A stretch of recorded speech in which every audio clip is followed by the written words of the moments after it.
పరిపూర్ణమైన జీవితము సమర్పించుకొనిన అంకితమైన శిష్యులకు చెందినది. కొండమీది ప్రసంగము ద్వారా పరిపూర్ణ జీవితము సాధ్యమవ్వడానికి అవసరమైనటువంటి సాటిలేని సత్యాలను యేసుప్రభువు తన శిష్యులకు బోధించాడు.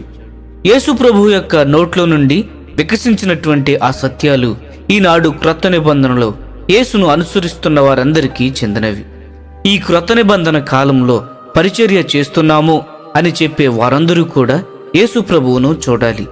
యేసుప్రభువుకు సంబంధించినంత వరకు శిష్యులను తయారు చేయని పరిచర్య ఏదీ కూడా సువార్త పరిచర్య కాదు.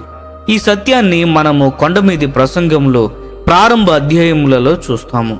కొండమీది ప్రసంగానికి ముందు 4వ అధ్యాయంలోని చివరి 2 వచనాలలో ఆయన అనేకులను స్వస్థపరిచి వారికి సువార్తను ప్రకటించెను. మత్తయి సువార్త 4వ అధ్యాయము 23-25 వచనములు గమనించండి. ఆ విధముగా యేసుప్రభు సువార్త పరిచర్యను సరిగా ప్రారంభించారు. కానీ మత్తయి సువార్త 5వ అధ్యాయం 1వ వచనంలో ఆయనను వెంబడించిన అనేక జనసమూహములను చూచి వారికి మారు మనసు గురించి బోధించలేదు. దానికి బదులు ఆయన కొండ మీదికెక్కి తన శిష్యులుగా మారాలని వారికి బోధించాడు. ఆ కొండ మీది తన సమూహములు లేరు, కానీ కేవలం ఆయనకు శిష్యులుగా ఉండడానికి ఆసక్తి కలిగిన వారు మాత్రమే ఆయన చుట్టూ కూర్చొని ఉన్నారు. మత్తయి సువార్త 5వ అధ్యాయం 1-2 వచనములు గమనించండి. వెలకట్టలేని ఆ బోధనల యొక్క విలువని అర్థం చేసుకున్న వాళ్ళు వీళ్లే. ప్రియమైన స్నేహితుడా, నీవు కూడా వారిలో ఒకనిగా ఉన్నావా?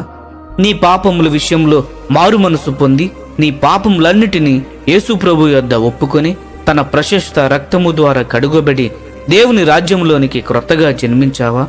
యోహాను సువార్త 1వ అధ్యాయము 12వ వచనము గమనించండి. నీటి బాప్తిస్మము పొందావా? సువార్తకు లోబడి పరిశుద్ధాత్మని అభిషేకము పొందావా? అయినప్పటికీ యేసుప్రభు యొక్క శిష్యునిగా నీవు లేవా? అయితే నీ జీవితమంతా ఆయనను వెంబడిస్తావో లేదో ఇప్పుడు కూర్చొని లెక్క చూసుకో. లూకా సువార్త 14వ అధ్యాయము 25-33 వచనములు గమనించండి. ఏంటి, యేసుప్రభు యొక్క శిష్యునిగా ఉండడానికి నీవు నిర్ణయించుకున్నావా? ఇది ఎంతో అద్భుతము. ఆ కొండ మీద యేసుప్రభు చుట్టూ కూర్చొని ఉన్నటువంటి ఆ శిష్యులలో ఇప్పుడు నీవు కూడా ఒకనివి.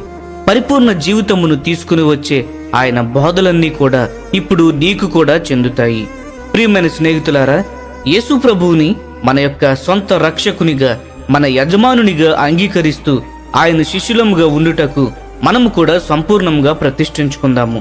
దయచేసి మమ్మలను పరిపూర్ణ జీవితంలోకి నడిపించండి అని చెప్పి మనము దేవునికి ప్రార్థన చేద్దాము. ఈ సందేశములు మీకు ఆశీర్వాదకరంగా ఉన్నట్లయితే లైక్ చేయండి, సబ్స్క్రైబ్ చేయండి, అనేకులకు షేర్ చేయండి. మీ విలువైన అభిప్రాయములను కామెంట్ రూపంలో మాతో పంచుకోనండి.